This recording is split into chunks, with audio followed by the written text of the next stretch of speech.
First story, Ghana has now recorded 636 cases of coronavirus. Now, this is the outcome of tests performed on samples of a total of over 44,400 persons. The breakdown of the 636 positive cases as follows. 17 so far have been treated, reverted to negative on repeat tests, and that's their status. Subsequently, they have been discharged. 605 cases have also been categorized as mild disease and on treatment.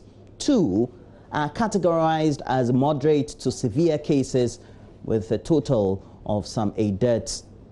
A tally of the breakdown, however, also brings to 632, 4 short of the case count of some 636.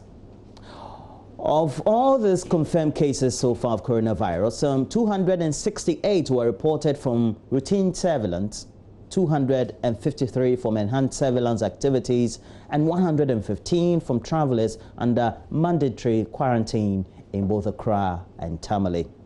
Meanwhile, 10 regions have so far reported cases, and we have the breakdowns as you saw on your screens, but Greater Accra is the highest with the case count with some 509. Ashanti follows straight with 53, Eastern 41, the Northern region 10, Volta region 9, Upper, West and East 7 and 4 respectively.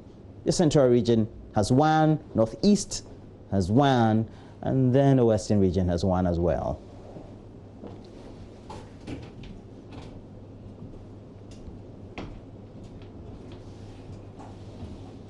Also, we have to tell you that since the President, Nana Addo Dankwa Akufo-Addo, announced that government would absorb water bills of all Ghanaians over the next 3 months, there seem to have been questions raised about how others without pipe-borne water in their homes could benefit from the relief. Communications Director at the Ghana Water Company, Stanley Mate, has been provided some key responses. Now he says only tanker drivers who have re-registered with the Ghana Water Company have been directed to serve particular areas across Ghana. For vendors who are on our commercial category, which is 612, we have asked them to re-register with our districts. We'll put them on different categories so that they can distribute the water for free. Now, we have also mobilized some government tankers, including tankers from NADMO, National Security, and government agencies that have tankers, and some private tankers, to also do the distribution on our behalf. But it isn't every private tanker. So if you call any private tanker at all to serve you water, fine. The private tanker will get the water for free from Ghana Water. But we do not have control over the depreciation of his vehicle, the fuel that he buys, his profit that he makes, and all that. We do not have control over that one. So the water component of his cost will be for free, but we don't have control over that one. And that is for private tankers who haven't had any interaction with us. But those who have that mandate from us are supposed to serve specific areas per our directions, per our directive. Okay, so what we are doing is we are mounting tankers in some of the deprived communities, and then the private tankers will serve these poly tanks, and then people can go there to fetch for free.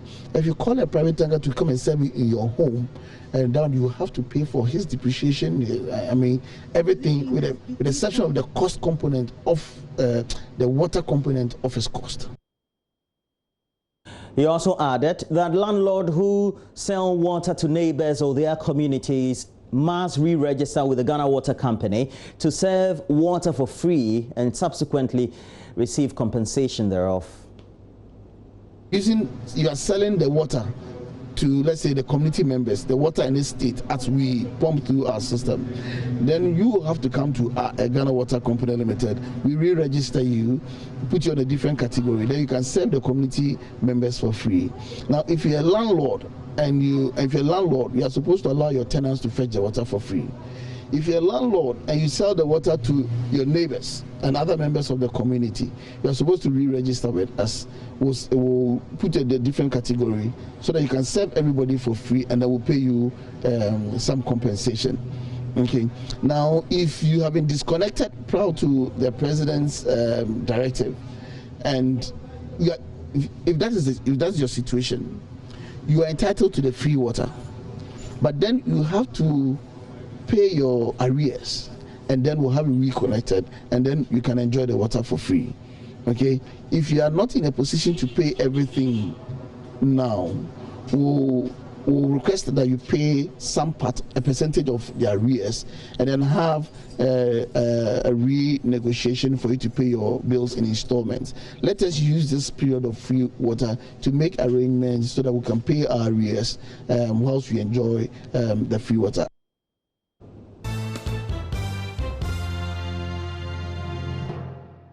Well, so we have to do the newspapers. Mama View Sobwaje is also ready on the other side. We're maintaining some time for social distancing. We've been doing that for weeks now just to make sure we also set the example, but also adhere to the right protocols. All of us have our health as part of our wellness and our being and our thoughts always in mind. Mama View. Yeah, the next time I should be home. Social distancing. I think so. Yeah. You should emulate what Kojo does. Check that calendar of yours. It's 15th of April. Got a question, Roland. It has to come to you first. How much of your salary, as in the last month's salary, did you touch? It's 15th of April. I think all of it is gone. Oh, really? It came, I touched it before it even hit my Also, you did the bulk buy-in with it. Yeah, because I had pressure from home. Okay. But it's a logical thing because, you know, within all the information flow and a lot of content that was being delivered, there was panic in the air, and you buy at exorbitant prices.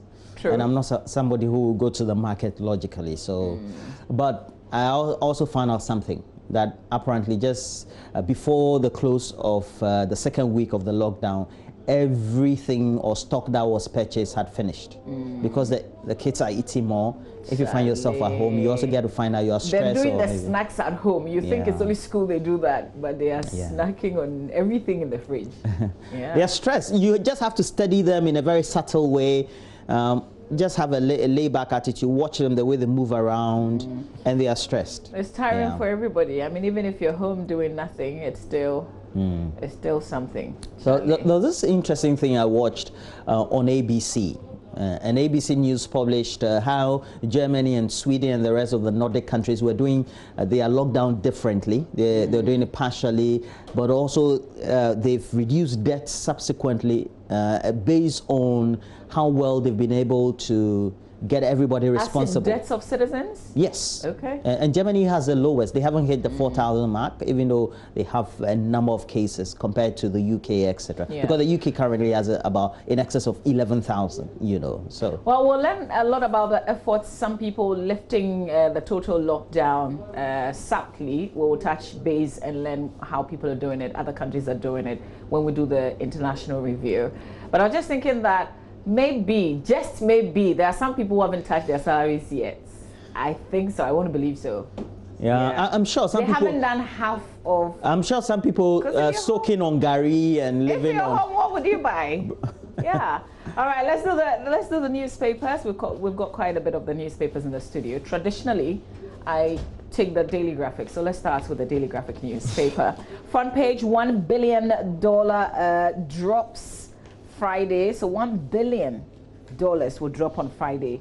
That's according to the IMF. Story on the front page of the paper says $1 billion interest-free loan from the International Monetary Fund will be transferred into Ghana's account on Friday. The fund will be used to mitigate the impact of the raging coronavirus disease on the lives of the people and the economy. Details there on the front page. You see how the front page and the back page looks like. Okay, there you go.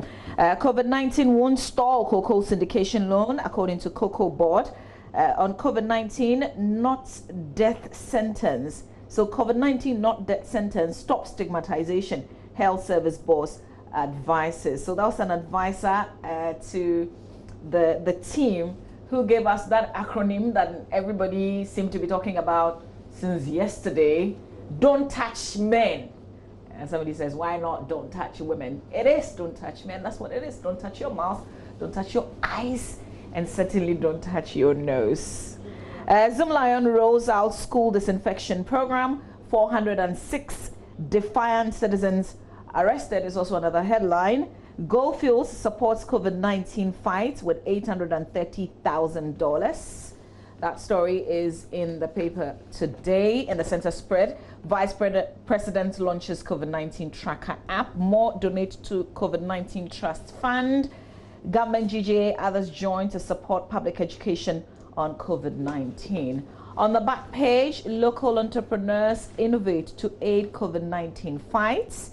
That's covering the entire back page of the Daily Graphic newspaper. So the COVID-19 pandemic is bringing out the innovation capabilities of some Ghanaians. Already a Kumasi-based entrepreneur, Mr. Richard Kwarting, has invented a solar-powered hand-washing sink, while a manufacturing firm in Accra, Makhama Engineering Company Limited, has produced face shields made from local materials for frontline health workers to aid in the fight against the disease.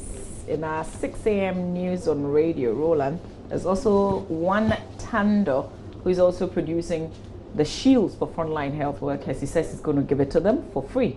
So people are being very innovative. That's it for the Daily Graphic, Roland. What do you have? Yeah, I know one person who has been very innovative in providing the shield. She's at home with me. All right, so let me do... As in, she's shielding you or providing for her colleagues? She's providing for her colleagues. Yeah. I just realized something this morning, and it's something I haven't done. I should do it. I should celebrate my friends who are medical practitioners. Okay. Yeah, we'll do that from tomorrow. I'm going to put all of them together and celebrate them. You have too many friends, so I think it will take you a whole day to list them. Yeah, I will do it. Well, let's do the publisher. The new publisher has on the front page, fear grips ministers as Ghana Link Unipass fails again in Takoradi.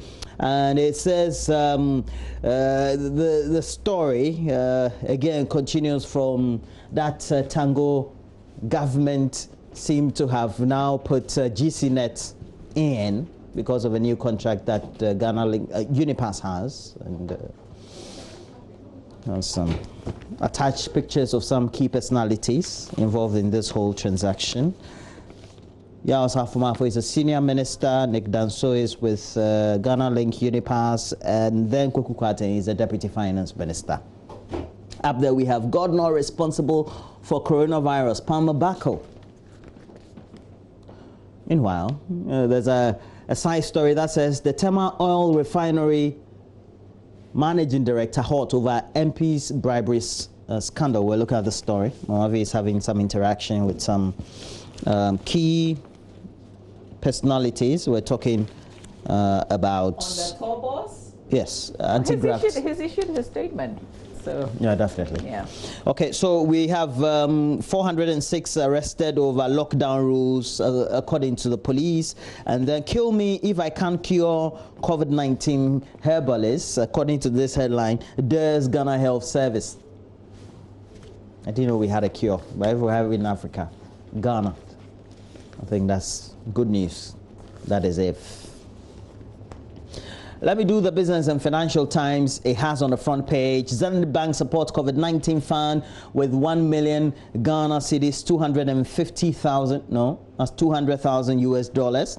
We have oil contribution to GDP to drop by some 2.5 billion US dollars. 2020 cocoa syndication loan will come off despite COVID-19 disruptions, Cocoa Board. All these stories on the front page of the Business and Financial Times. We also do have on the back page a number of stories related to the IMF approving a $1 billion emergency aid to address COVID-19 pandemic. All these right there. I'm done. Let's do the Ghanaian Times newspaper, front page of the Times. Zoomlion launches nationwide SHS fumigation exercise, 722 SHS, 28 special schools to be sprayed in 3 weeks. Scores besiege Kwame Nkrumah Circle, National Theatre for food. That story is on page 13. Police arrest 406 persons over lockdown offences. Also, IMF approves $1 billion for Ghana to support COVID-19 combat. Confirmed COVID-19 cases jumped to 636. 17 patients recover. In the center spread, well, details of all the front page headlines. So let's head to the back page of the paper now. 600 Kaswa households receive sanitary packs, and Ho gets state-of-the-art isolation treatment center. So that's it for the Ghanaian Times by way of headlines. The last paper for me is the New Crusading Guide. Front page, Brian Champon gives back to Eastern region, supports COVID-19 fight with 821,000 Ghana cedis. $4.5 million energy scandal unfolds. Politicians, former Goldman Sachs banker fingered. Kingdom Exim stands tall in cashew sector. And one last headline on the front page, consider herbal medicine. Amin Bonsu challenges governments. All right, that's it on the back page. Well, essentially the stories on the front page continuing on the back page of the New Crusading Guide newspaper. Not sure which stories you want to build on, Roland Walker, from the newspaper. Yeah, but it's a story about how our contribution to GDP is expected to drop by some 2.5 billion US dollars. And Mamavi, this falls in line with how the finance minister just about 2 weeks ago had to go to parliament and put before parliamentarians what the state of the economy is and will be post COVID-19. It also speaks to the broader issues about how if you get to have what the IMF and the World Bank seem to be projecting, we have a negative 2.5 projection post-coronavirus by close of the financial year, all pegged for the sub-Saharan sub-region or the West African sub-region especially. But it is about how countries who depend mainly on exports, if you take third world, but even African countries, and how they're going to suffer, that's a main concern. And just this morning, we know that these packages have been approved by the World Bank, the IMF, but the concern is about how for countries like Ghana, Nigeria, and the rest of the developing world who depend on exports could have a hole in what their coffers could be, what their votes would be, and how that ultimately also would translate to the type of revenue or the kind of revenue, the quantums, and how they can also do the resuscitation. And I'm not surprised that we have to depend on the Bretton Woods institutions, the IMF, the World Bank, the Africa Development Bank, for example, just to make sure that we shore up the effect of coronavirus on the economy. I'm hoping that all the stimulus packages we intend giving, especially small-scale industries, will be able to do that. We have to identify all those who undertake such businesses and give them what they need to enable them stand on their feet. It's very important. People live by the day in our country. If they don't sell that banana stock or that alassan or that ware somewhere in a market at Fadama or something, they just can't make ends meet at the end of the day. Yeah. All right. Well, that said, let's do myjoyonline.com. There are other stories that we're going to build on myjoyonline.com, so we can take the details on myjoyonline.com this morning. We'll do the BBC. Hopefully we can do CNN with Trump and the World Health Organization essentially leading headlines today. Yeah, exactly, because he is threatening to withdraw funds or withhold funds from the World Health Organization. They're actually a very big contributor to the World Health Organization, by the way. So that would make, you know. Yeah, and this year, Mamavi, they had said that the budget that the United States tends to support the World Health Organization with is in some $400 million. So if they are withdrawing that, but look, in the United States, it's generated a lot of debate. The debate is that Donald Trump is shifting blame on himself and his government to the World Health Organization. Yeah, all right. Roland, let's do My Joy Online first. We'll have time and talk about it. Yes. So here we go with myjoyonline.com. What's making headlines on our page? Ghana mission in New York requests information on Ghanaians dead from COVID-19.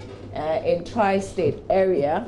Asante Beko rejects bribery allegations by U.S. Securities and Exchange Commission. One of our very big stories yesterday, if not the biggest, apart from the press conference on the updates of the coronavirus in Ghana. And then, you know, he comes back with a statement that we will get into. New budget statement needed to reflect COVID-19 impact on Ghana's economy. So a bit of this story as I open it up. Audit and Tax Advisory Powerhouse KPMG has said the coronavirus pandemic will reverse Ghana's macroeconomic gains, with fiscal deficit projected to widen to 6.6% of GDP. You can continue to read on that KPMG story there on myjoyonline.com. Another significant increase since Ghana's COVID-19 case to 636. Ghanaian experts bust popular myths about coronavirus and on PM Express. How TOR MD allegedly facilitated bribe payments to government officials, MPs in 2015 and 2016. But if you look at that statement that he issued, the MD, the gentleman who is now the managing director of the Tema Oil Refinery, Asante Beko, in his reaction to the claims he bribed government officials and MPs to gain approval for a power plants project. He's an ex-Goldman banker, and he's been cited, of course, in that civil suit by the Securities and Exchange Commission in the U.S. for alleged bribery. Well, that claim, which has been filed, or which was filed on Monday, said Asante Beko, a former executive at the Goldman London subsidiary, facilitated up to $4.5 million to help a Turkish company to win a contract for a power plants. He said the contract was approved in 2015 during Ghana's chronic power crisis. Mr. Beko, in response to the allegations which have received vast media coverage, said in a release Tuesday that such claims are false. I state categorically that I have not paid any bribes to government officials, members of parliament, nor any officials of parliament. That's one of our major conversations today. So let me leave the details to when we're discussing this matter proper. UK-based Ghanaian bus driver Deacon dies after contracting coronavirus. Very tragic as well. 17 COVID-19 patients recover, according to the Ghana Health Service. NPP suspends parliamentary primaries over COVID-19 pandemic. I tell you, one of the major activities in Ghana is the May Day celebration. That has also been cancelled. So there will not be any May Day celebration this year, according to the Trades Union Congress, obviously because of the pandemic. There are plenty more stories on myjoyonline.com. You can find time and go through. Let's spend a bit of time doing the BBC now, Roland. Well, we'll go to the BBC, and they always bring us great updates. It's called Africa Live. Now, Malawi, though, is declaring a 21-day coronavirus lockdown. And this is it. It's like postponing the payment of your debts. You know, you keep postponing, increases your stress level. So we're in the third week of a lockdown. They are now starting their lockdown. It's taking effect in 3 days' time. That's on the 18th of April 2020. Guess what Botswana is doing? They're doing 6 months lockdown, Roland. Yeah. Yeah. Six months. I think I love that one. Well, there are people criticizing the move because if you put the country in a state of emergency, you're giving the president a lot of powers. Just like this. All the powers. Just like the same argument here. So that's the criticism. You know, I love what the Brits did. What they did was that their peculiar legislation has an end, and so it has a certain duration or timeline. So those powers given to the president would ultimately mean that they don't become enforceable after a certain period. But we have an executive instrument subsequently. But talking about what the BBC has, they also have other news updates as well. And then you can always get the update. So why lockdowns may not be the answer in Africa, it's also from another perspective. I think the lockdowns, if we hadn't done that, I don't know what the community spread would have been. Huge floating island causes national park out, but fugitive Brazilian gang leader arrested in Mozambique apparently. But you shouldn't be surprised because they all speak some strand of Portuguese in a way. A million face masks distributed across Africa. And Mamavi. Do we get to do the CNN? Oh, our time is up. Okay, so let's spend a bit of time because, of course, the World Health Organization is the organization that we're all looking forward to, or we look up to in terms of this pandemic that we're faced with. So with Trump's threats, it means a lot to the entire world. But this is what the CNN is reporting on their website. U.S. social distancing could last until 2020. China's wet market last until 2022. 2022, I beg your pardon. China's wet markets, most are not what some people think they are. Coronavirus takes a serious turn in Russia. So measures such as stay-at-home orders and school closures may go on long-term unless a vaccine is found, according to Harvard researchers. Women leaders are handling the pandemic brilliantly. Why aren't there more of them? That's a question that's coming up, because if you look critically at the countries that seem to be handling this better, not surprising. Yeah, we have Taiwan, we have Germany. Female leaders. Yeah. 16 workers around the world told the U.S. Or told us how they're trying to hold on. This is a CNN story. Notre Dame's rebuild is on hold due to coronavirus. There are other stories if you find them interesting. But you know, the U.S. pays for about 22% of the World Health Organization's budgets, and they also do what is described as voluntary, as in funding. So for instance, in 2019, we're told they gave some over $400 million to the World Health Organization.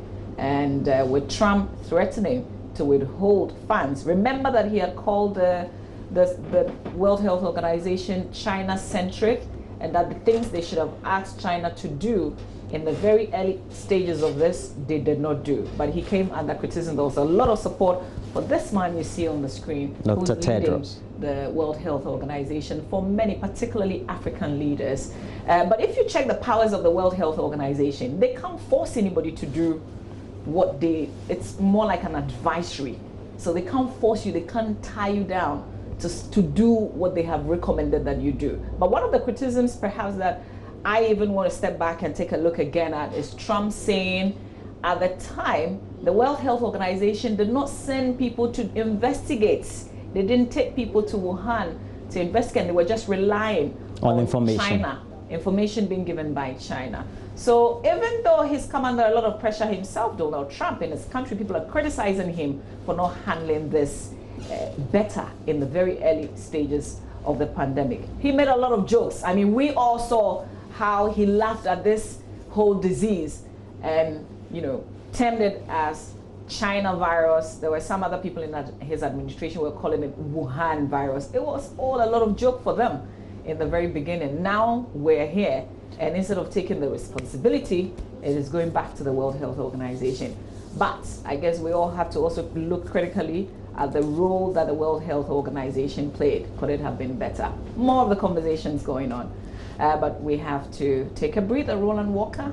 Yeah, definitely. And we have to say that we'll look up to all the latest. We'll bring you a brief on what you need to know by way of the latest cases for coronavirus around the world. Come to Africa and then do some in-country news as well. But next we have to do sports. Good morning to you, Mr. Philip Nutekpo. You are with the Awudome Senior High School. You head the Agric department. Good morning to you.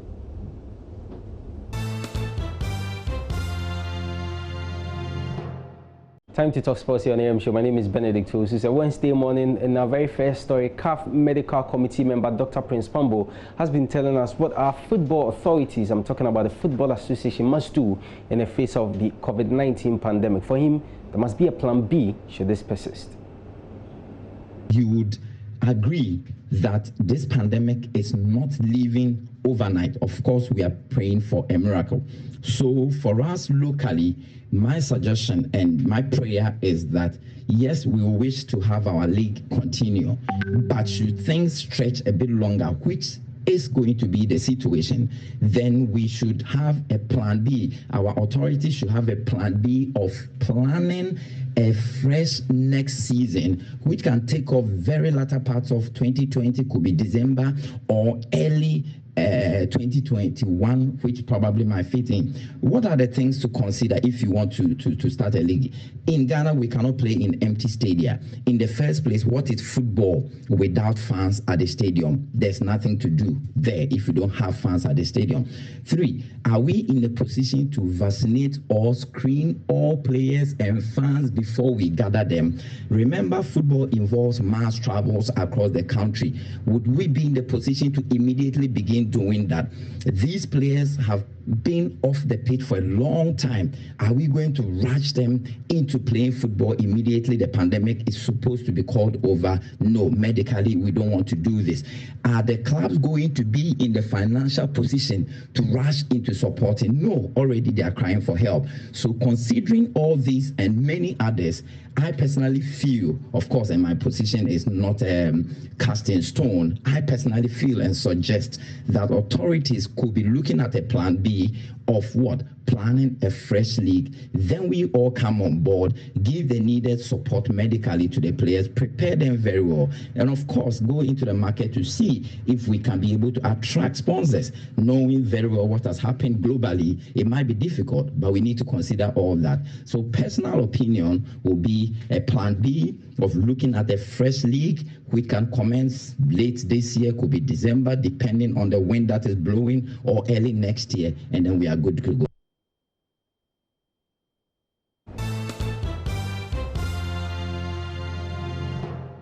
It's a Wednesday, so let's jump into AM Business, which is brought to us by EcoBank, is the Pan-African bank. Now, with most developing countries largely dependent on imports, it is predicted that will have adverse effects on their economies. One of Ghana's imports is rice, which costs the nation about $1 billion annually. With many uncertainties in the months to come, we ask whether Ghana has what it takes to support local rice production. Today on AM Business, we bring you a story on rice production in the Ashanti region. Ukraine has been growing rice in Nobuam for the past 24 years. As a staple food in Ghana, there is a huge demand for the commodity daily. For Cyprian, also a school teacher, rice production has been profitable over the past few years and has become a major source of livelihood for his family. And rice, really, that's what I used to pay my children's fees. It has benefited me a lot. My father used to do it when we were kids. And when I completed school at the university and started teaching, I got into this in 1994. Yes, and it's really helped me. Although there is an increase in demand for rice annually, close to 70% of the rice consumed in Ghana is imported. This is primarily because there is a great preference for polished, clean and scented rice. As part of its mandate and its contribution to the improvement of rice production in Ghana, the Crop Research Institute, CRI, introduced farmers to a new rice variety, the Agra rice. So when the Agra rice came on board, we were really happy and we went for it. Well, the yield is better. It's better than that of the Jasmine 85 that we used to crop it. The yield and then the resistance to disease and the crop insects, it's better. The CRI is a subsidiary of the Council for Scientific and Industrial Research and has a broad research mandate to develop and disseminate demand-driven technologies for sustainable food productivity. Dr. Kofi Date is a rice breeder with the CRI. For a very long time, all our breeding program focused around looking at what others have done and picking what will be suitable for us, until the year 2010 that we started our own serious breeding program. You may find out what you are trying to develop, somebody has already developed it long ago. So when you assemble the right population, you look at it at different environments, and then you see how they perform. Although the Agra rice has improved the yields of farmers, they still have a long way to go to improve their business. Mary, also a rice farmer, highlights another challenge rice farmers face: irrigation. Initially, the farmers depended on a nearby stream, but due to the effect of illegal mining activities, the stream has been contaminated, making it harmful for irrigation. As a result, they have to bear the extra cost of pumping water onto their farms.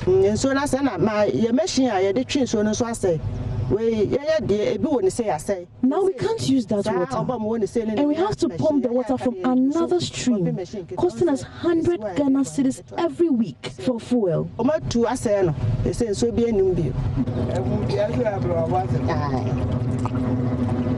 It is less rich in nutrients compared to locally produced varieties.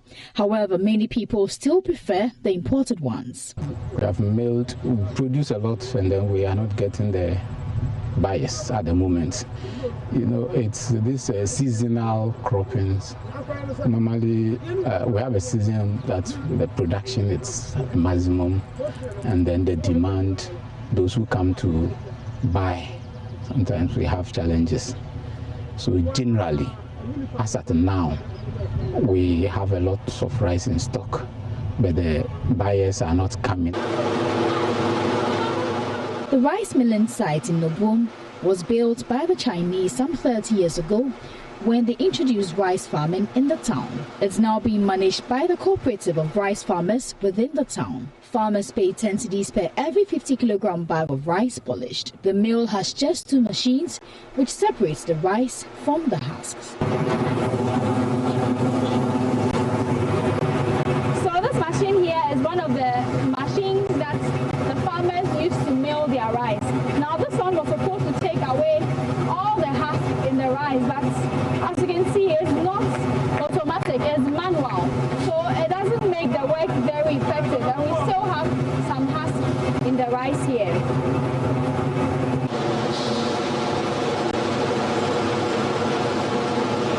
The machine you see there is the most basic of rice mills. It's a single unit husker and polisher, and it just comes out and is bagged. Ideally, you should have at least a destoner that will remove stones. Then you should have a grader that will grade the rice into broken and unbroken cocoa. Those are the basic things that we must have. In 2008, the then government introduced the National Rice Development Strategy, the NRDS, with a goal of doubling rice production by 2018 and improving quality to increase demand for domestic rice. However, not much has been done with the average rice production from then, which is around 670,000 metric tons annually. To improve production, Dr. Kofi Datta believes that farmers can do more. They need to run it as a business. If we mill here, 1 milli bag is 13 cedis. If we mill 1,000 bags, that's already 13,000. 2,000 bags, and you are already buying a new mill. So why can't they buy a new mill?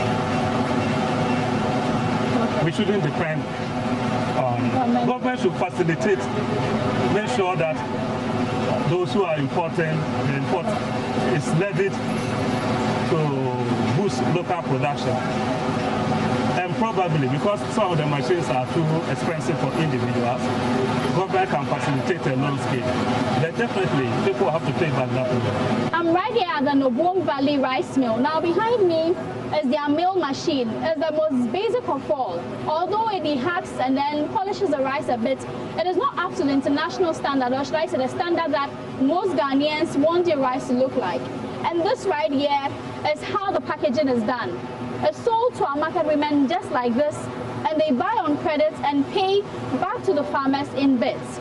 Now, Ghana spends about 1.2 billion cedis annually importing rice. Now, with the potential that these farmers have and the money that we spend annually importing rice, more work needs to be done to improve the yields and the rise of our local producers. Reporting from Nobum in the Ashanti region, Karen Dodo. And we bring you such reports every Wednesday on the business segment. It's called AM Business. It's brought to us courtesy EcoBank, the Pan-African Bank. I hope that you did enjoy that. If you did, make a date next week. Stay with us here on the AM Show. Lots of conversations coming up.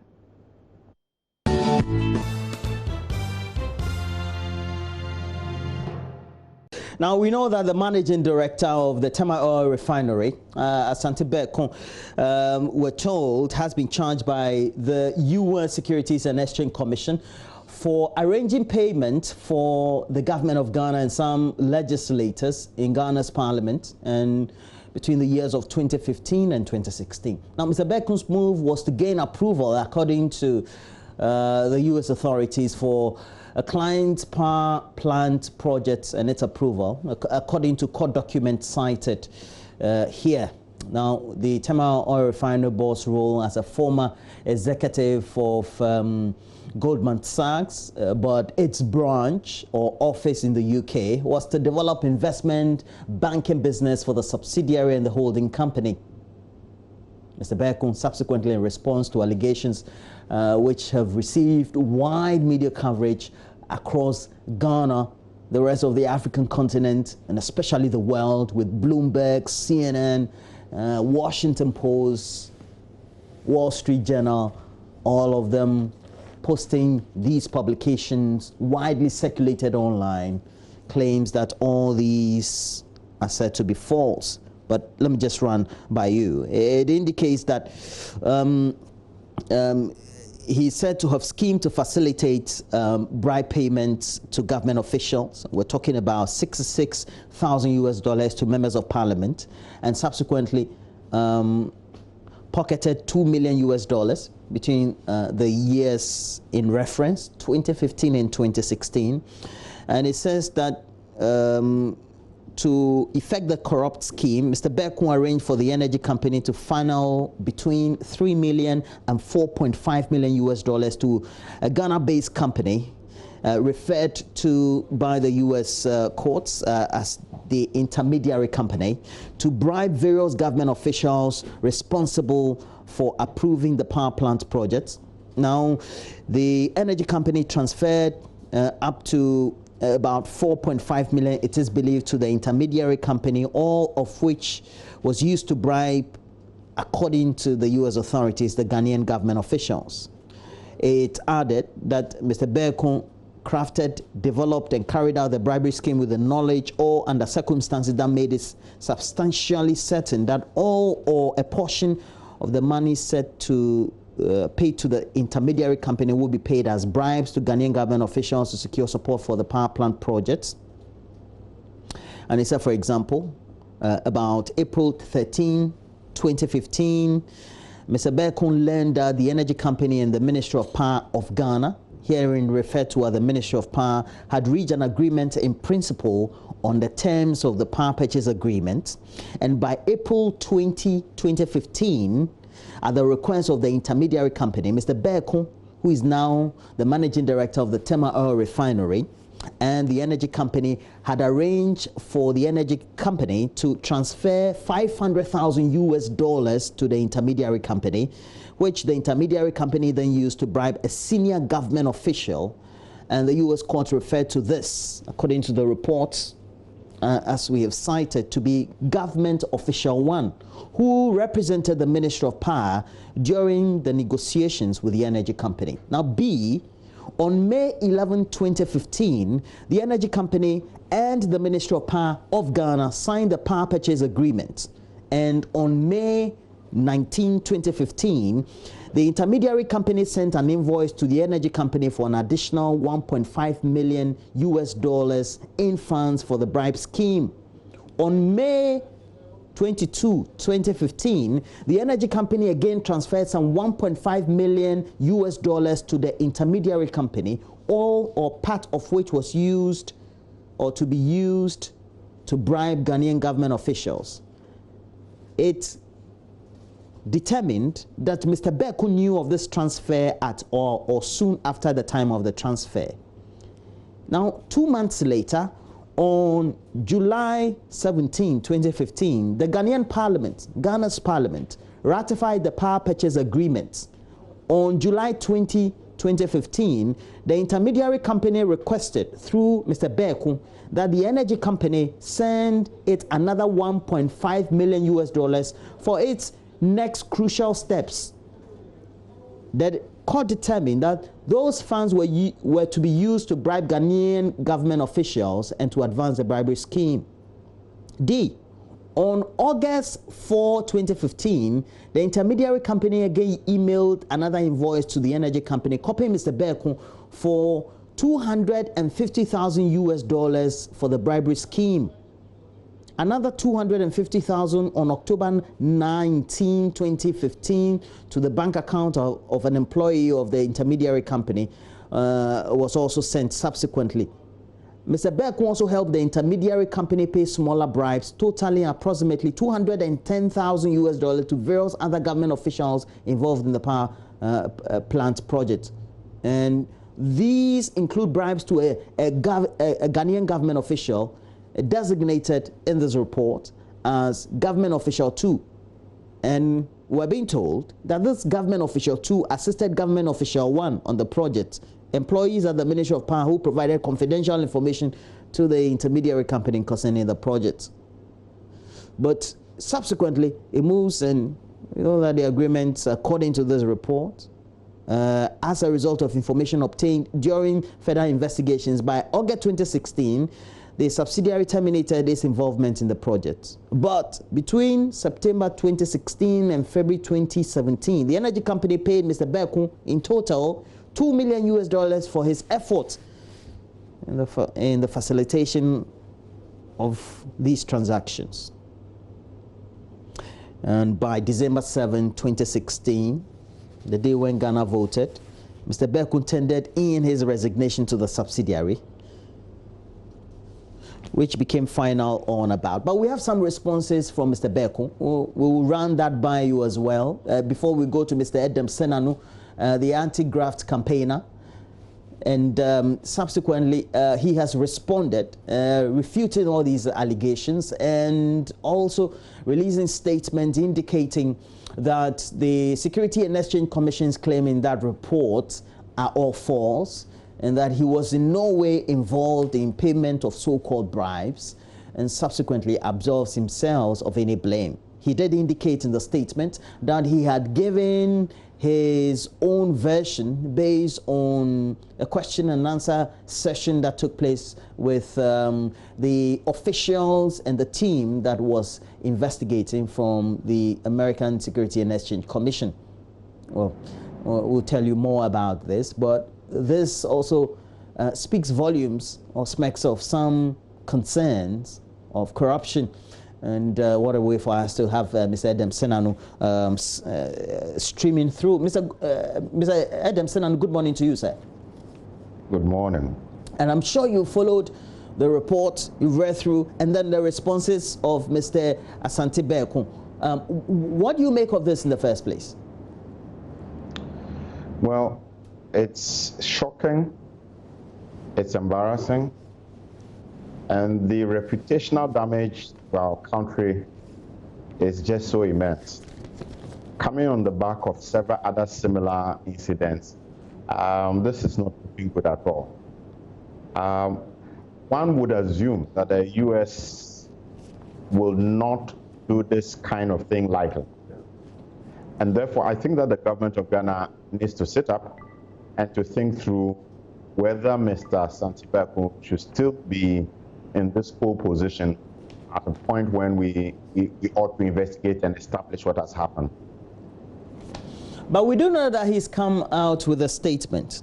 And when you read the statement, he categorically denies having personally paid any forms of bribes at all, or become the vehicle through whom payments were made, whether to Ghanaian officials, a government official 1 or a government official 2, and subsequently members of Parliament of Ghana.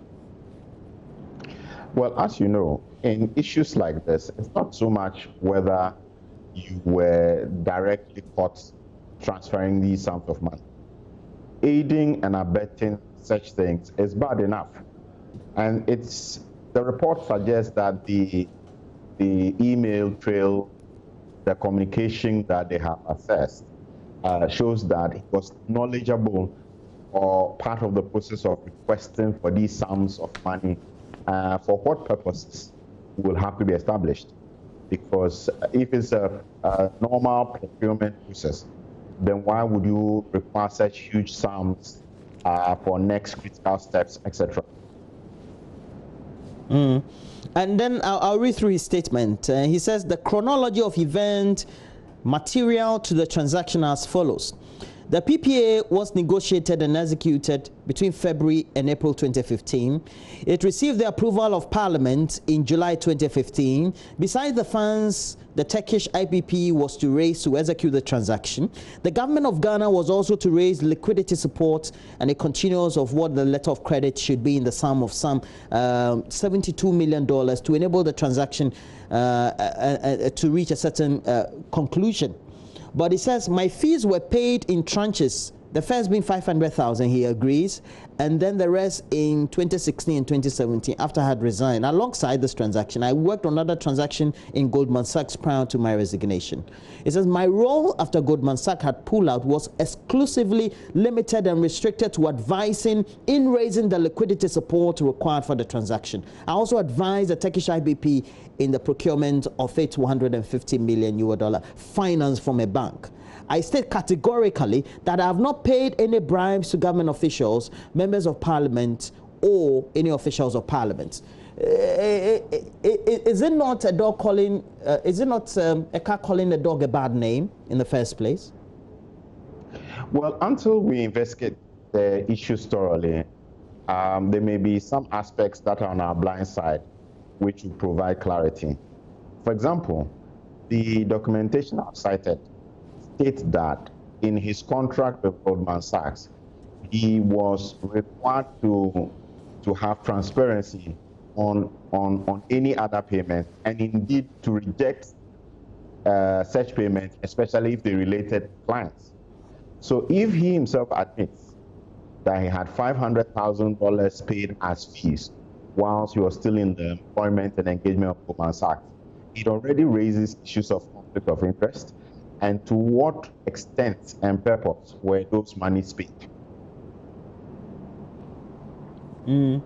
But he had been transacted by, he had been hired by Goldman Sachs, and subsequently after they had pulled out of that transaction, because of the knowledge he had, he still provided consultancy services.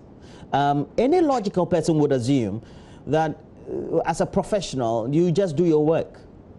How is it that somebody who perhaps is based in London and could commute between countries or among countries could be responsible for payment of bribes to public officials who have been elected into public office, i.e. representing their constituents in the Parliament of Ghana, and so will be culpable for all that? Well, you see, the thing is that if the correspondence shows that he facilitated the movement of money from the Turkish company to an intermediary in Ghana, and the procurement process, as well as understood, did not require at those stages that money should transfer hands, that already raises red flags. So it is in understanding the stages, at what point monies were transferred, for what purposes, whether he was legitimately entitled to the sums that he is calling as fees whilst in the employment of Goldman Sachs, whether it not conflict with his role as someone who should have given expert advice that this is something that the government of Ghana would approve of without necessarily having to use any sums of money. These are issues that will have to be interrogated. I go to the page, official page of Mr. Kwaku Aza, the professor, the U.S. professor in law, and he states categorically, he says, unlike the poor guy who got remanded for stealing cocoa yams, you will not see Mr. Asante Beko, current TOR MD, remanded for his role in facilitating the bribe payments to government, including my 66,000 to our MPs, while he Beko pocketed a $2 million for his role in the illegal scheme. Now, he raises a question: what due diligence was made before his appointment? What has that got to do with appointing somebody into the office of a state corporation? Well, the standard process for taking on board new staff typically involves cross-checking references as well as places of work. You would assume that the head of HR would call and check, well, we are interested in this former employees of, and what are your comments? So a reference check is a standard process in appointing people. And I think he asks a very legitimate question when he points this out, that what kind of due diligence was. What would because the likelihood would be that Goldman Sachs would have indicated that we broke up on terms that were not the very best in terms of integrity. Well, now that all this is out, what do you expect the government of Ghana to do, or the appointing of authority of Mr. Bekum to do?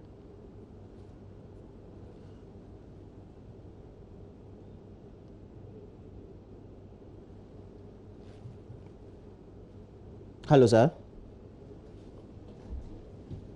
Well, try and reach him back due to difficulties with technology.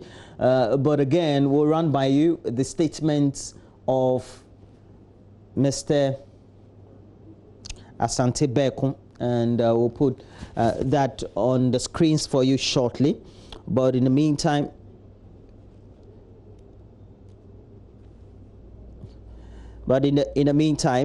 please make sure that you get interactive. We have Facebook, Joy News on TV, and then also let us also hear from you as you get interactive on Facebook and then also on Twitter.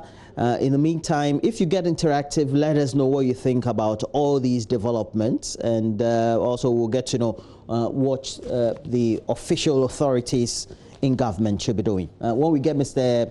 Senanu on the line, because officials of state have been mentioned in all these transactions, we have members of parliament advisedly also alleged to have received bribes within the period. What is the responsibility of parliament, the speaker, rest of management of parliament, and what actions thereof can they take?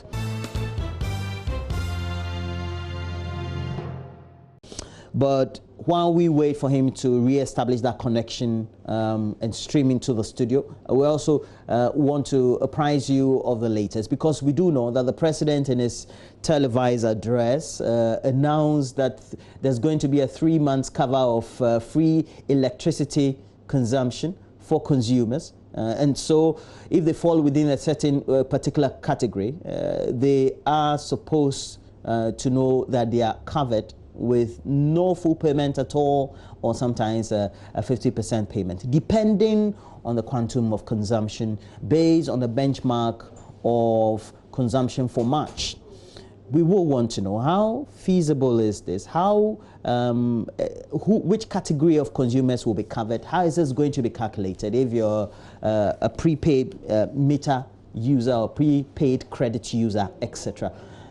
But ultimately, what is the effect on the power producers, on the dynamics of power production in Ghana ultimately? Mr. Agyekum Hene is chairman for the technical committee for the PURC, but also heads KITE, and he's the executive director for the energy think tank.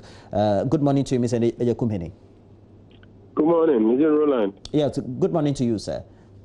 Good morning. Okay, great. Now, the announcement by the president, I'm sure that you attended some of those meetings for those conclusions to be drawn. What informed that decision in the first place? Okay, is it Roland? Yes, please, it's me. Okay, so Roland, today I'm not sure I'm wearing the technical committee hat. I'm wearing my KITE hat. Okay, have you raised it? Okay, so you are the executive director for KITE. Director of the same KITE that you know. So fantastic. So, but you know, when the announcement was made, there was a lockdown, so I wasn't part of any, and I don't think anybody was part of any meeting that led to that discussion. I personally, I had even granted some interviews prior to the announcement on the electricity after the water one, and I said I wasn't sure we'll be able to afford a free electricity for everyone for 3 months because I thought that would be too expensive. So when the announcement came that there was some subsidy, I was a little bit surprised because I thought once electricity wasn't mentioned, I had thought that the analysis had been run and the government was thinking that it would be too expensive for that to be done. So I wasn't expecting an announcement on electricity. So just to let you know that I wasn't part of any discussions that led to the announcement. Well, it's good that you're an experienced hand in the industry. But yeah. What really does it mean? What are the dynamics in the first place?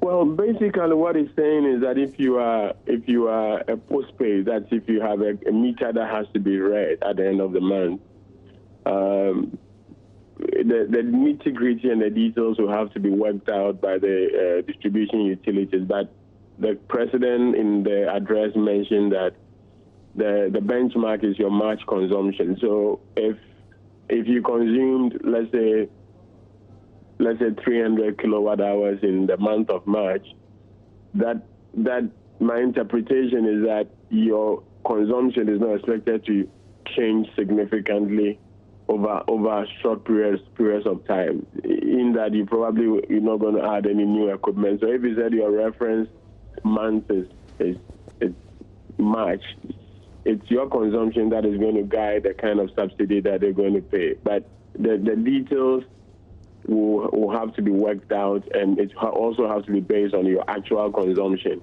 So for credit meters, it's fairly straightforward, but it's for the prepaid customers that you don't know at what point the subsidy will apply, because they don't, sometimes they don't buy it in bulk within the month. They go and buy it in pieces and piecemeal. So, but at the end of the month, even for prepaid meters, they know their total consumption.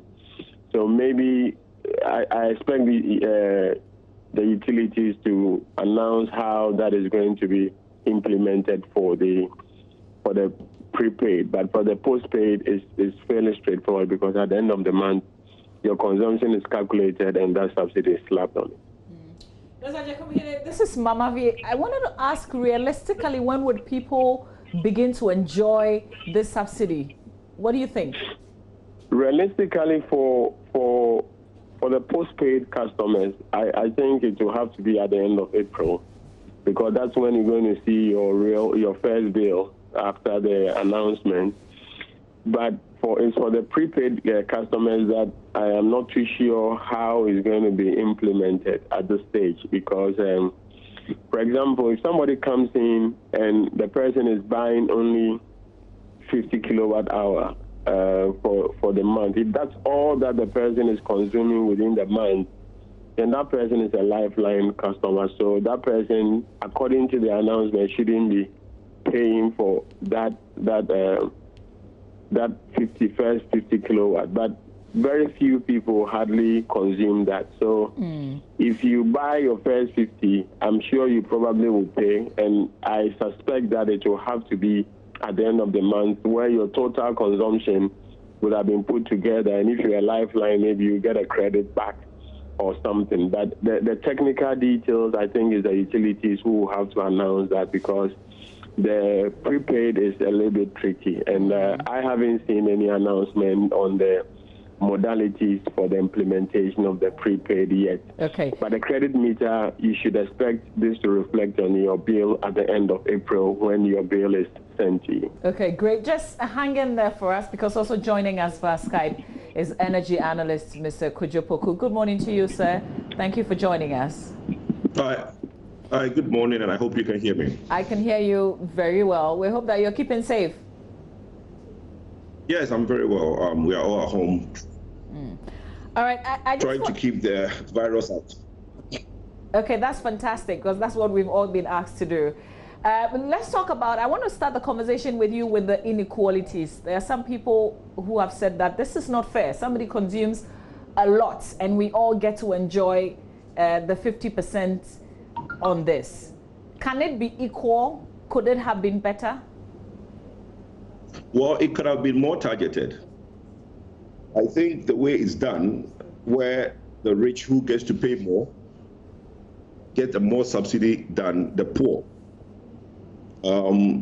What we are trying to achieve within this period is to try and help the poor, the middle class. But it looks like if you do a 50% across board, you are only going to reward the person whose bill is about 250, oh sorry, about 200,000 or 2,000. If you're looking at the upper incline of 200,000, what you seem to get is that those are industries or commercial users, which is not really bad. So if you are trying to give help to the commercial users, it's okay. But for the residential who bill is high, I think it's very unfortunate that they get to enjoy more than the poor.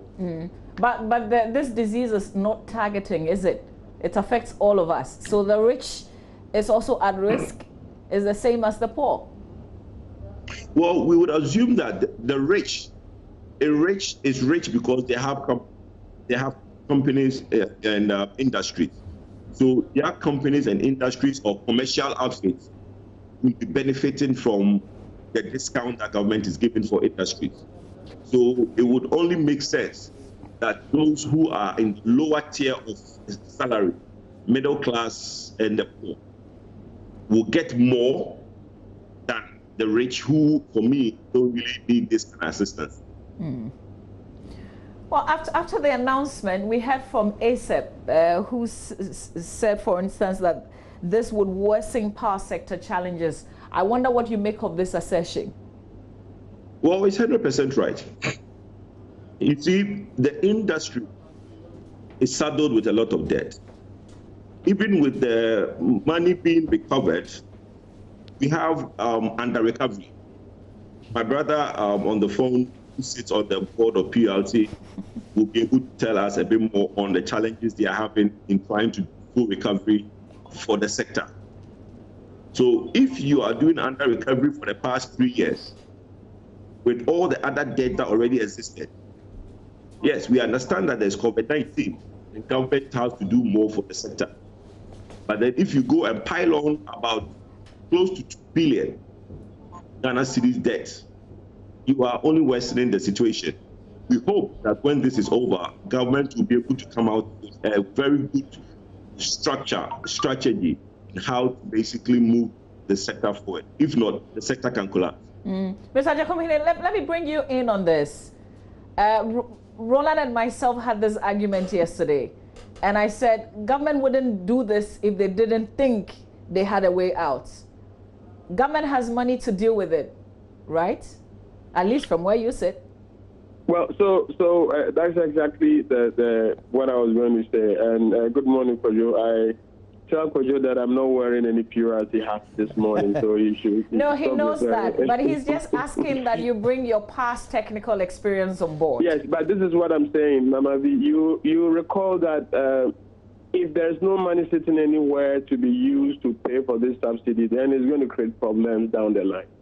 But you recall that when the Minister of Finance went to Parliament after he announced the water subsidy, he actually put value on that and requested 200 million Ghana cedis for the subsidy. I expect to hear similar announcements that the 50% subsidy and the complete waiver of the lifeline is going to cost X amount, and that money we need to be shown clearly where that money is going to come from. Otherwise, if it's going to be treated as another subsidy that it will take forever to be paid, then clearly it's not going to be bode well for the sector, because the situation of the sector is well known, it's well publicized. We all know that the sector is indebted to the tune of several billions of dollars, which the World Bank and all these other multilaterals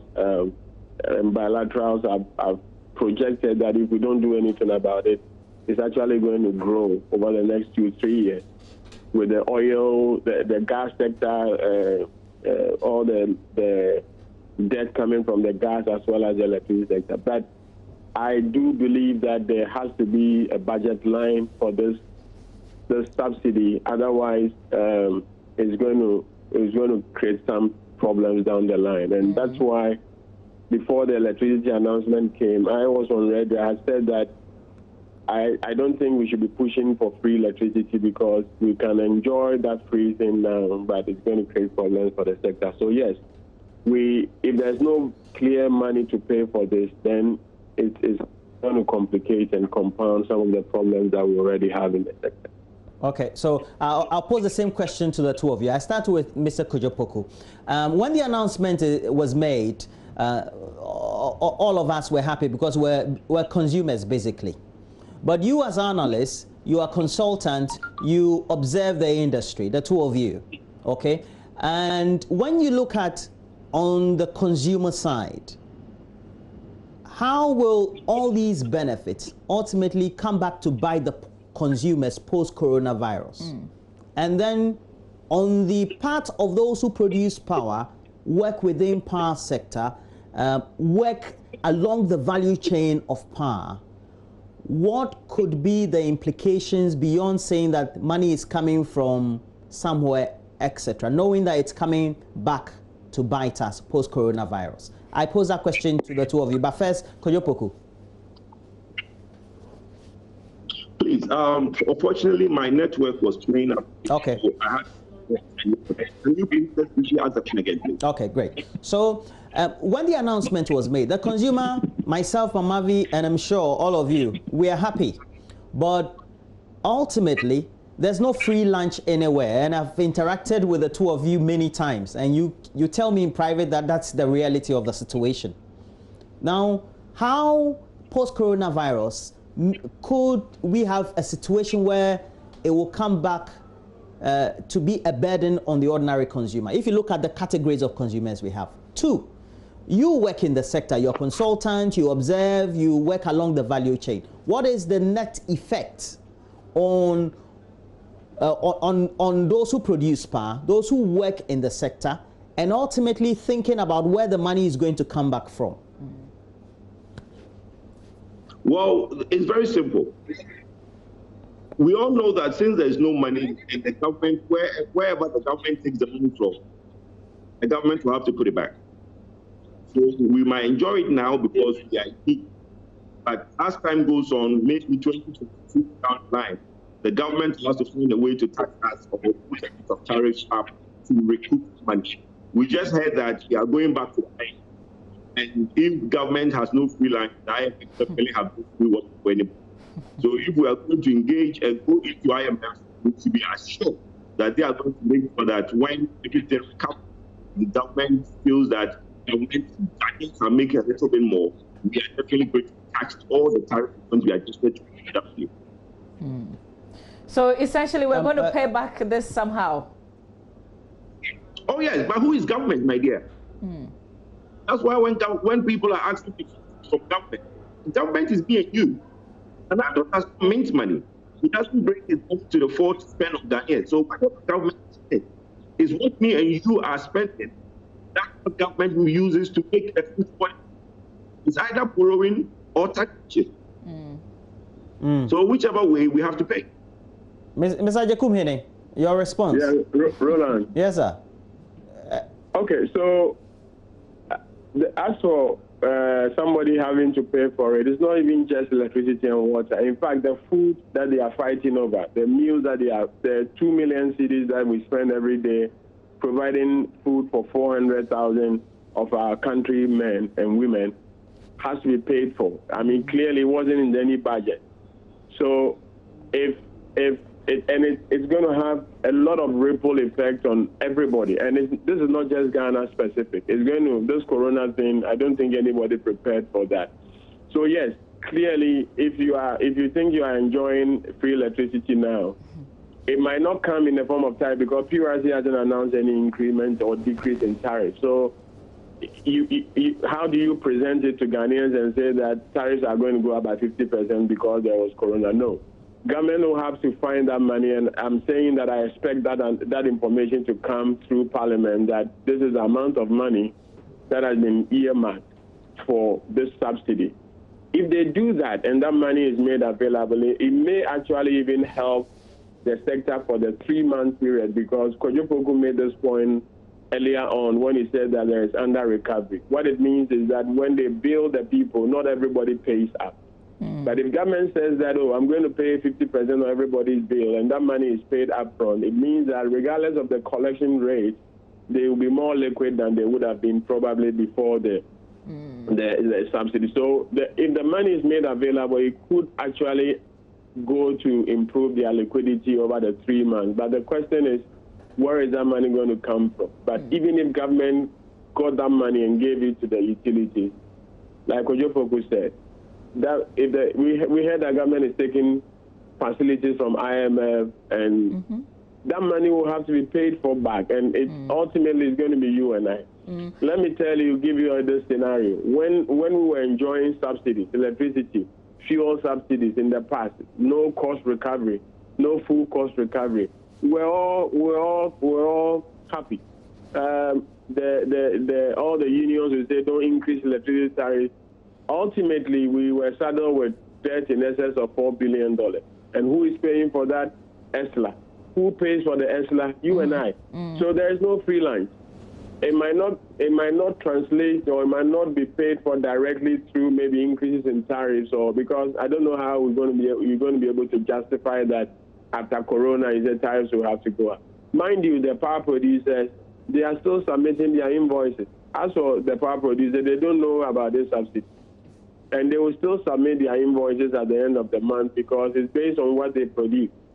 So whether it's VRA, whether it's all the IPPs, they will cost the power they produce, and somebody has to pay for that. So if the government says that the people who are consuming should pay half of that, then the rest of the money will have to be found to be given to them. Otherwise, it will go to add to the debt. But I'm saying that, like all the policies that the government has announced as part of the mitigation measure, I believe those policies, money will have to be put against each one of them. And the minister the first announcement, the minister went and asked for money for specific issues, including the food that they are sharing. I understand 80 million Ghana cedis was approved for that.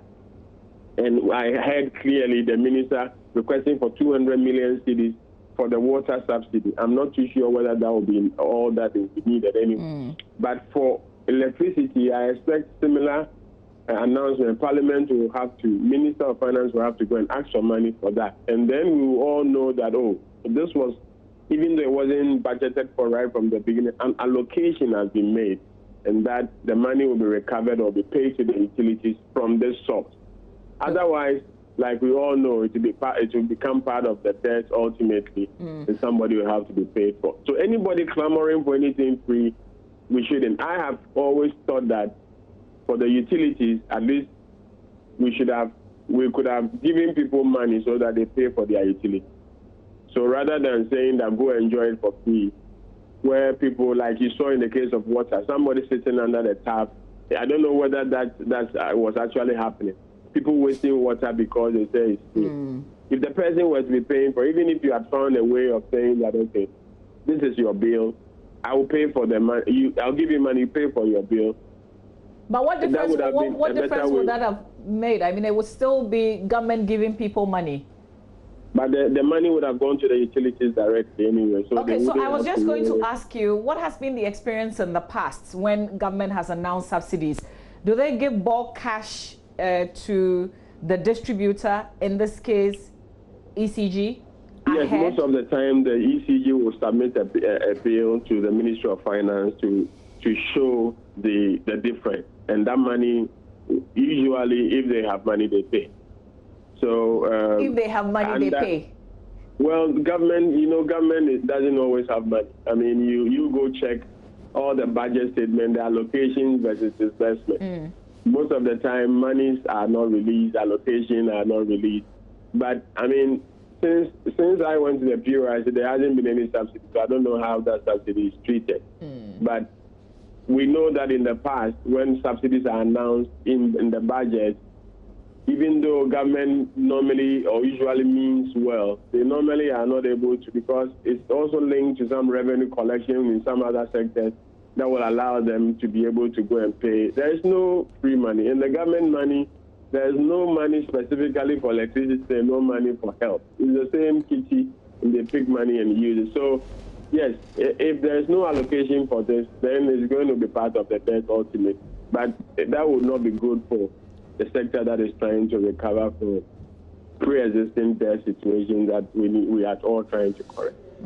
Okay. Mr. Kojo-Poku, outside the discussion is the relative issue of how power is generated and the cost at which it is generated by the producers. And we know that for those that depend on oil as a source of energy generation, it will mean that ultimately they get some relief, right? Because we know that the prices on the international markets have been dwindling, even though we've had some OPEC members saying that the decision has been made for them to increase demand by reducing supply in a certain way, so that they show up with the prices. Ultimately, what could be that effect on power generation and the cost of how it's generated?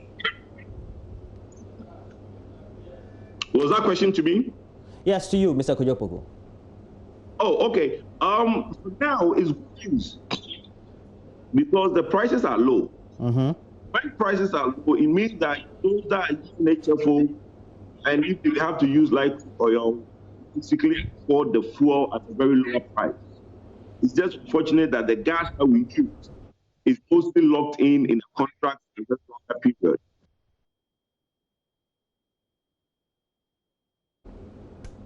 Now that connection doesn't seem to be great with Mr. Kojo-Poku, who's an energy analyst. So let's come to you, Mr. Agyekumeni, before we wrap up. Okay, Mr. Kojo-Poku is back. We lost you a bit, so. Yeah, sorry. My phone the network keeps touching. Yeah, so it's good news for the power sector in terms of fuel with the lower prices that we have on the market. Like I said, the only problem is that we normally seem to have a locked-in contract for the gas, but in overall, since we have lower prices in the international market, it's only good that our fuel source, which we use for generating electricity, is much cheaper. And how can that translate into to the consumer enjoying this ultimately, because government is paying for it? Then that could show up within the balance of who pays and how much is going to be paid to the producer by way of the subsidies? Well, in this situation we find ourselves, already not all is factored into our pricing. And like that's something that my brother from PLC can also share more, the company can help us with again. You realize that it's difficult to pass on all the costs to the consumer. But if we do that, we probably end up having to pay more as a nation. So it just so happens that what we pay is not really what we are supposed to pay. When some of these prices are lower, it helps the generator's bill to be able to pay, because ECG, in terms of how much we pay to them, finds it very difficult to be able to pay the full bill, and that's where we mentioned the recovery, which is a major challenge in terms of recovery. Mr. Agyekumeni, I know Mamafi wants to come in. Yesterday there was a story in the Business and Financial Times, and it was captured: electricity bill waiver spells doom for debt-ridden power sector. I thought that was a bit sensational, but did they capture what the mood of the industry is? No, it's not a doomsday thing. You see, I mean, when such banner headlines, screaming banner headlines, it suggests that somebody sits somewhere and they really don't really know and understand what decisions, the implication of those decisions. You know, this government came to power when we have suffered one of the worst power shortages in our history. And many people have said that they campaign on the back of Dumso, okay? I think the people in the Flagstaff will not be that irresponsible to plunge the nation back into darkness. So I don't think it's spelling doom. The point we are all trying to make is that if they didn't have money before they announced this, then it's not a good policy. And I expect that somebody will tell us how this is going to be paid for. But it wouldn't be doom as in like the power sector will. This is for 3 months. Yes, substantial amount of money is involved here. But I mean, I'll be very surprised if they don't have money to pay for this announcement. And I think it should be a matter of days before the Minister of Finance tells us where the subsidy is going to come from. But like you saying, and let me say this. You pose that question to Kojo Poku, but let me attempt to also say that in the past couple of weeks we heard somebody saying that because crude oil price has dropped significantly, electricity tariffs will have to be reduced and all that. I mean, Kojo Poku was mentioning locked-in contracts and things like that. Yes, we don't buy the gas from the spot market. There are long-term gas sales contracts that have been signed where the tariffs are pretty much locked in that you can't change within 3 months. And when you go and take the price of light crude and you say because of that tariff should be reduced by X amount, what's the basis of that calculation? Do you know how much fuel, light crude oil was used within the 3-month period that the review was being done?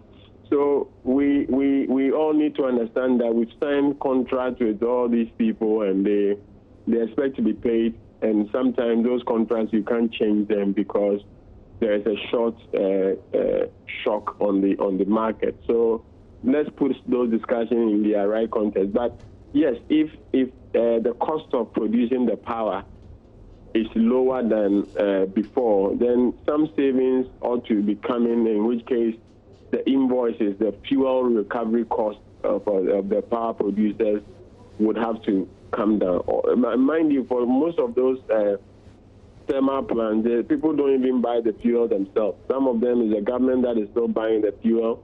Some of them, government is taking the gas from the Ghana Gas and all these places, and those invoices are all there piling up. So it's not like if there's any savings, yes, it will affect the generation cost, it affects the invoices that will be paid for. But bottom line is that anything that is free, you have to be careful when you are rejoicing. Okay. Well, thank you, Mr. Ishmael Ejokum-Hene. Roland, can I just come in 1 minute? Okay, I wanted to end. No, but please. No, do. please. I saw you streaming the issue of the allegation on the book by 4MD. I want to just chip in something small. Yes, sir. Sure, please do. Well, let me sign off, Mr. Ishmael Ejokum-Hene. Thank you very much for contributing to this. He's Executive Director for KITE, so he's off. Now, now the two of us are on now. So Mama V on one side, and okay, so this one, look and feel, is better. Mr. Kojo Poku, please go ahead. 4MD, he's your friend? Please, he's not my friend, but he's a colleague that I've known for some time. Great. So tell us. And let me say this. It's very unfortunate that in Ghana, whenever an allegation is made to other jurisdictions, we take it in as, the issue of that our $4.3 billion can be brought to Ghana just for the basis of a bribe. It's hilarious. The company in question is situated in Pong in Ghana. Anybody could go and find out from them if they were that gamble to pay $4.3 million in bribe to government officials. The government of the day, in that time, we were in darkness. Gave what we call the EPA, which is the Emergency Power Agreement. Now, by the time this company had their agreement ratified in Parliament, their plant was almost built. And they did this through an intermediary company which they partnered.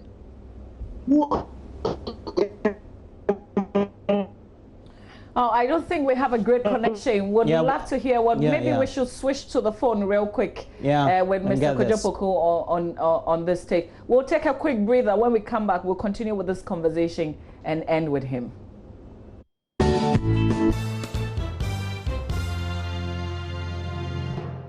All right. So before we took that break, we had the energy analyst, Mr. Kojo-Poku, making a statement on this latest, shall I say, scandal or controversy coming from the U.S.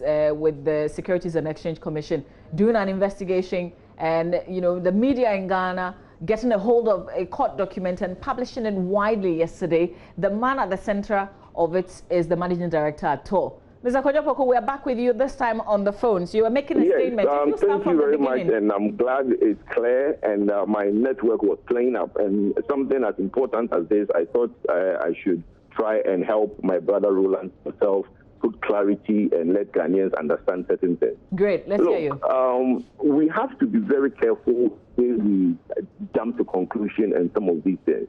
And I don't know that if as a country we've lost all hope in our political system, where we can just conclude and in our stretch of imagination think that an individual can distribute bribes up to 4.3 million to Parliament and Ghanaian officials. The person who starts in the U.S., the SEC, the Securities and Exchange Commission, is a very powerful institution in America, and they could have contacted any of our local investigative agencies to collaborate with them on these allegations, especially when they wanted to malign an institution like Parliament.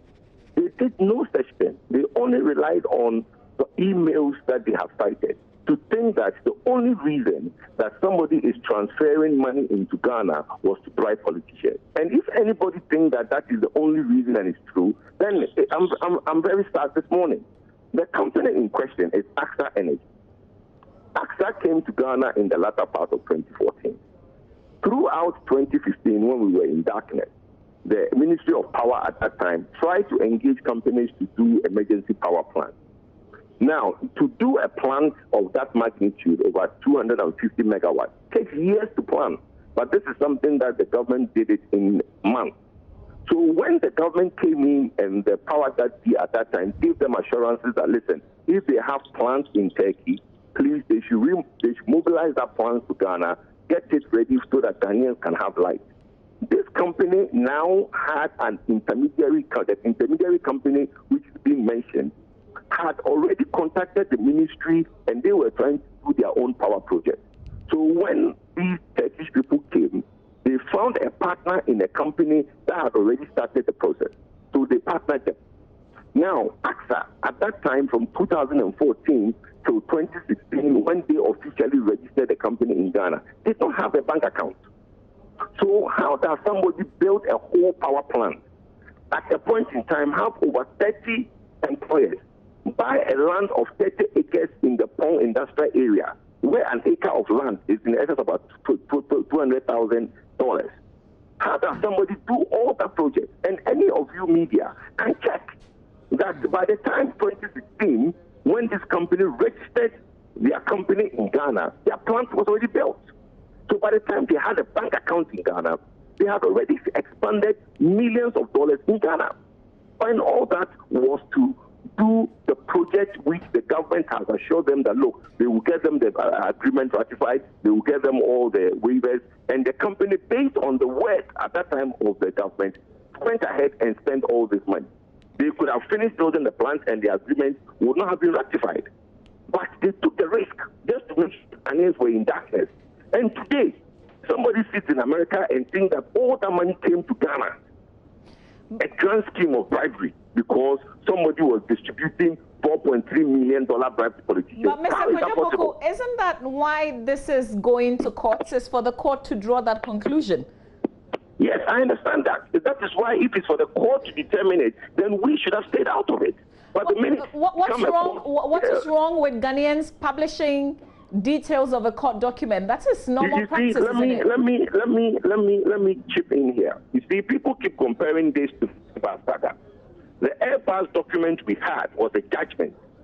So that one, a court of competent jurisdiction have started it, judicated, and come with. But I'm just saying that it is also not new that you find Ghanaian media publishing a piece of document, even though it is not judgment, it is still court documents? Okay, now let me give you an example. We've all seen in the media when court writs are filed in court, and it is quickly circulated on social media for us to look at. Give me one example where any media houses have taken any court writ in Ghana and has alleged or will go ahead and discuss it the way we are discussing this thing, where people are now being made to lose their job because of an allegation.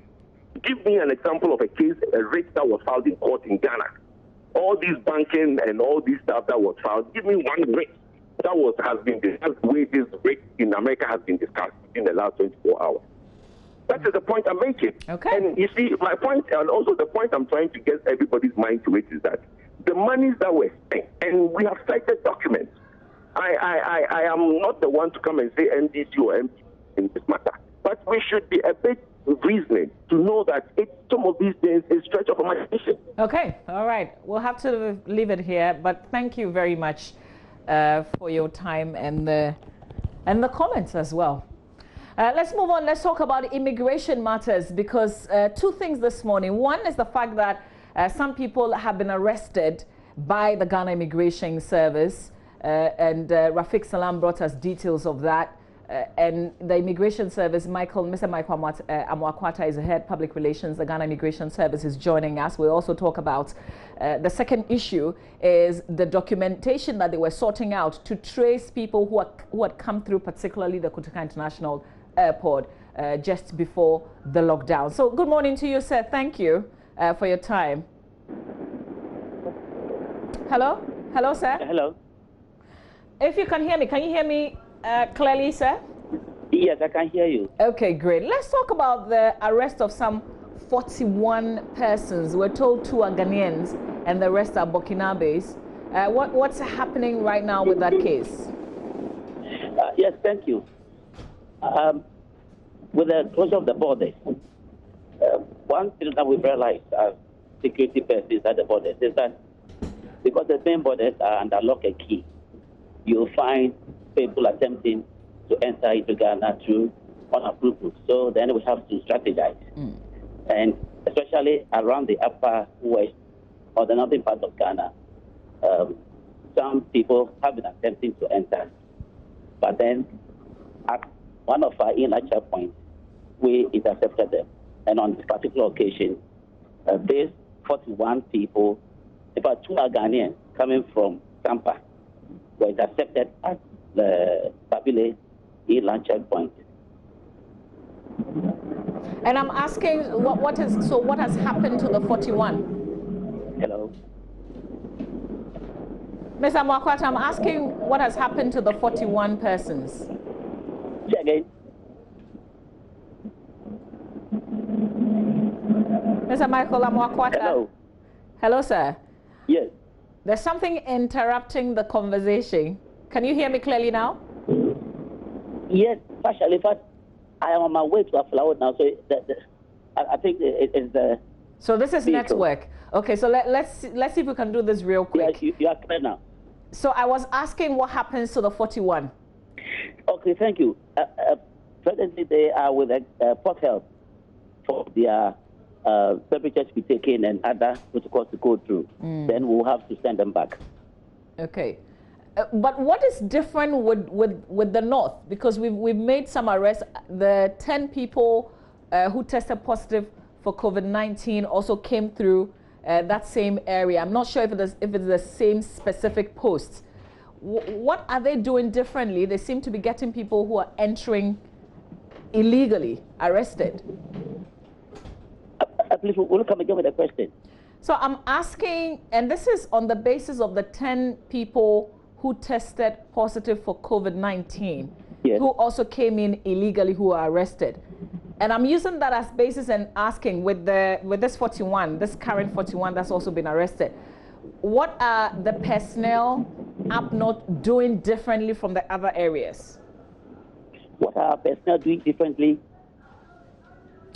Okay, this is very difficult. The conversation is very hard because you can't hear me. Maybe we should do this a bit later, so I don't have to repeat everything that I say. And as he says as well, that's Mr. Michael Amoakwato. Unfortunately, there's no proper flow in this conversation, so we probably will have to do it some other time as he's on his way to Aflao. You're still watching the AM show, though. We'll take you to Kumasi for some live reports from Kumasi. Stay with us.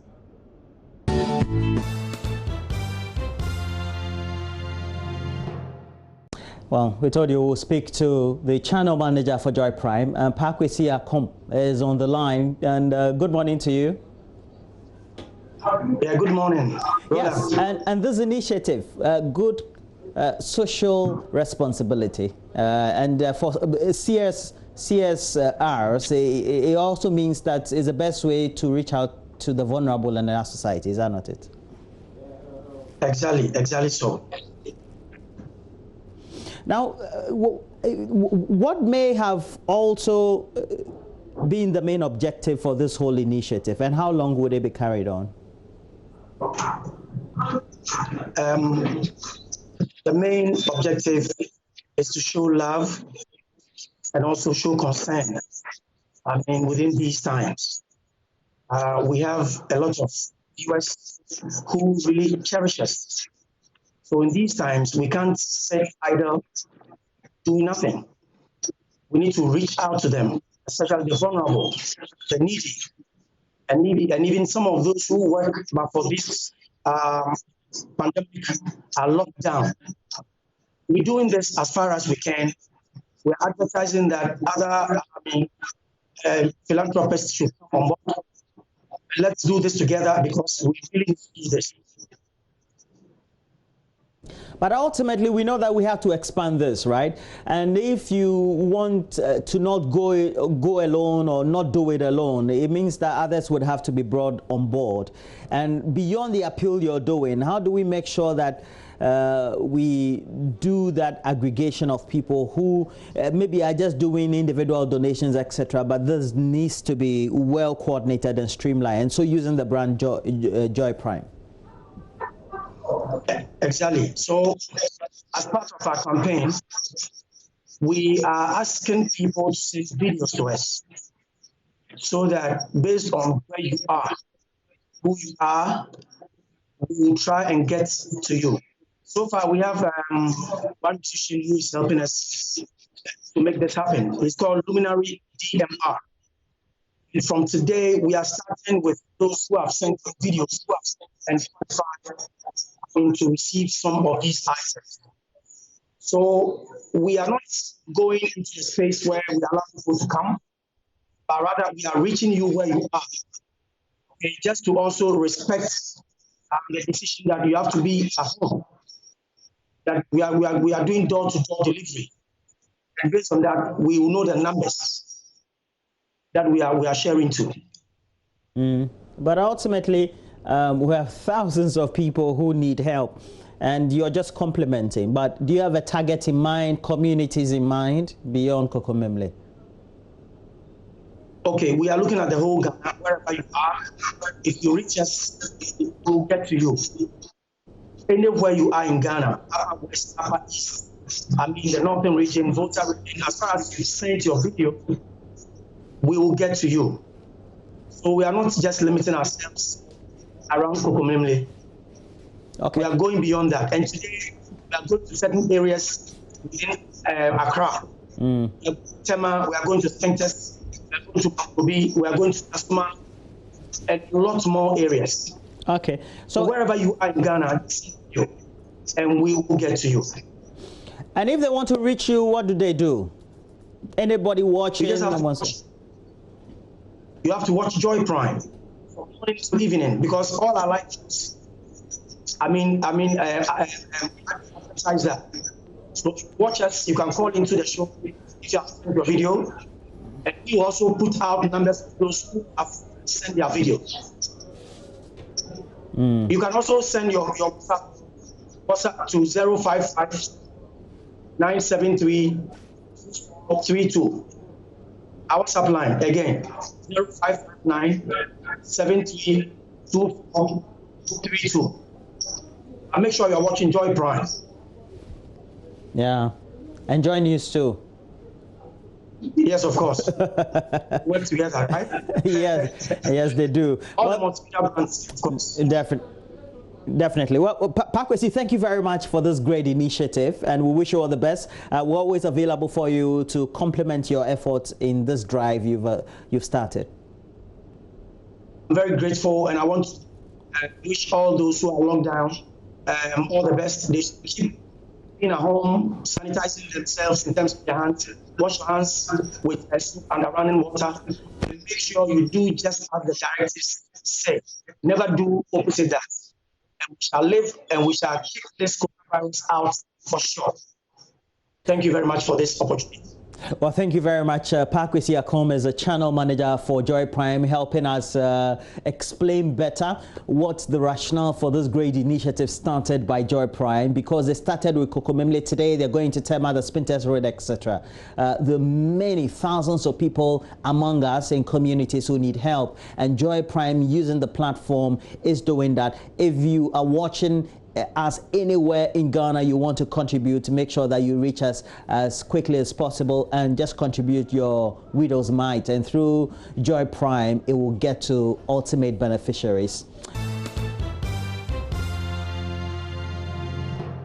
We are indeed in day 17 of the lockdown, but looking just beyond Accra and how it's being undertaken or going, we have to go to Kumasi, and it's where Kwesi Deborah is live to give us the latest update on how the police are making sure they are enforcing the needed guidelines and also reining in citizens to make sure that they adhere to the regulations or the rules. Kwesi Deborah, what do you have for us? Yeah, Roland, we're here at Bantama, and you know this is part of the Kumasi sub-metro. To my right, this road leads to Sofolai, Buakwa, a ton or so, and also the one on my left leads to that's KJTR. You can pass there to the Bantama High Street, and also you can go to Tech. And so we've been monitoring the situation. There are two barriers here. One is there, and the other one is also here. And so you're having two policemen who are manning this barrier. So we're going to have a bit of conversation with some of the drivers where they are going, and also with the police personnel, the problems they're encountering with the people. So let me quickly rush to one Evan bus here and speak with the driver. All right, driver, I'm walking by shoes. My man, na me bacho wo make sure say bia omo mutimi nyina no obeka omo legitimate reason ti omo ko ba bia omo abacho omo ebibesi oso fly ebesi o kwada so esiebo IPT. So the driver says some are going to drop around. As I said, this road leads to Esiebo IPT tunnel. So and also let me ask some of the passengers also. Yeah, you could go a drum, your chair and Yama until Papa Jimmy. But where you are? But me, you make okay, now, Uji said, who paid it? What does it? Where walk out exam groups, no, Uji is walking exam groups. Now, just drew our police in the sound. All right, so he says he's a cobbler and he's going to pick one or two things around the Buakwa, and he thinks it's legitimate to go there. You haven't lost of traffic here, so we're going to speak to more people and also go to the police and speak with them. The things that they've been encountering, as I said earlier. So let me try speak with another Ivan bus driver. Yeah, one passenger. But okay. But where there you I'm joining one of the distribution companies. Okay, so he says he's working with one of the distribution companies. So what are you going to do there? Sell items, of course. What is it? Sell items, of course. You're going to sell? Yeah. Oh, okay. All right, and you think you will not be turned away? Oh, no. Okay. All right, so we wish you all the best. All right, so he's very confident that he's not going to be turned away. And so we're going to speak with the the police personnel who is manning one of the barriers. And I'd wish you were here a bit earlier. The woman there, that's a police woman, has been very phenomenal. So let me try speak with, let's try hear some of the conversation. Hospital. Where health worker? Central Hospital. All right, so yeah, he asked the woman where she's going, and she said she's going to the hospital. Well, this is a guy that we spoke to a bit earlier. Let me try it again. So he's been asked to bring out the ID card.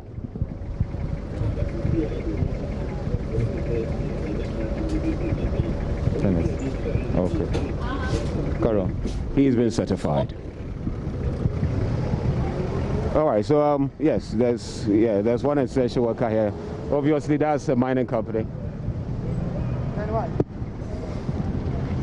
All right, so it has been quite busy here, and as I said, that woman has been very phenomenal. So we'll try and hear some of the conversations a bit. We'll go to her. Where are you going? Go to check. And the crowd was another bishop film with someone. Well, that woman is holding lots of cash. Huh? Okay, Juma. Away. Juma Bay. Have a shop. Okay. All right, so occupants of the taxi have been certified also. So we'll try to hear more of the conversation. I'll quickly go to the woman and see how she's been doing. Yeah. Now, where are you going? We are going to Obuakwa. What are you going to do? To me, I'm wreck. You are what? Now, do some question. What did you say? What did you say you've been doing? What did you say you're going to do? To me, I'm wrecking. You are working. Yeah. And what about you? What are you going to do? Oh, I'm going to visit my father. The operation. So, go. Oh well, I can't. I couldn't hear everything that he said. Well, he told us about a certain operation. So we quickly go to the woman. That's a police woman that I told you has been very phenomenal today, and see what she's been doing here. All right. Well, good morning. Yeah. Well, yeah. Let's hear some of the conversation. Okay. Better now. So what are some of the problems we encountered? Hello. Good morning. Maybe I show. Okay. Okay. Mental casa. Okay then. Construction company. Construction company ben. And BKC. You can go. Well, she has certified one, or the guy says he's a construction worker, so she's allowed her to go. She has allowed him to go. Well, so when we have an Evan bus here, she's going to get those in the car.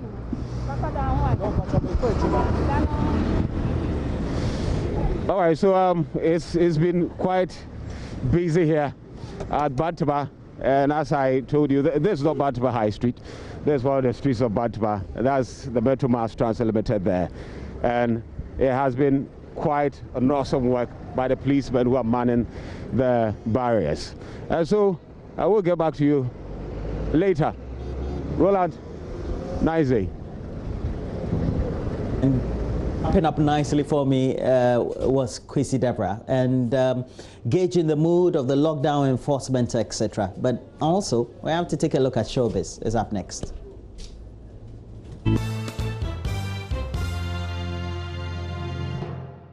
Good morning, my name is Kadi, and now this is Showbiz right here on the AM show. Now to my very first story, American songwriter and producer Jack Knight, who was supposed to come to Ghana together with Teddy Riley and Jazz O, has suspended the visit because of the COVID-19 pandemic. Now in an interview with Joy Prime's Ibrahim Ben Bako on the Red Carpet Show on Joy Prime, Jack has confirmed Teddy Riley's collaboration with Ghanaian artist Kiddy.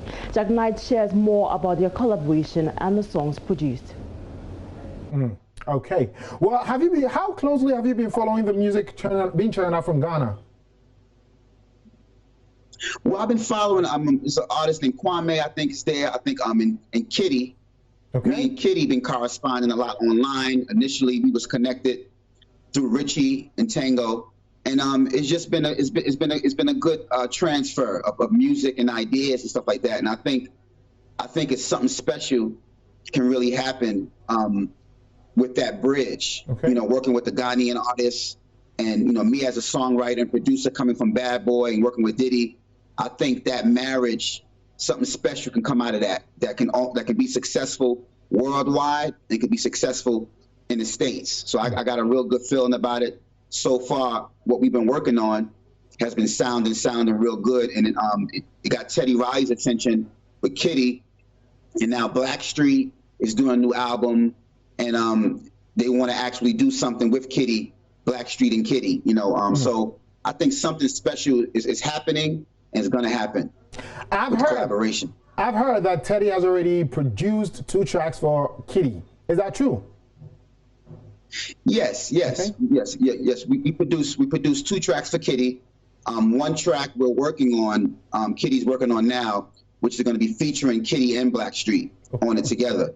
So yeah, it's definitely a good start to our collaboration with God.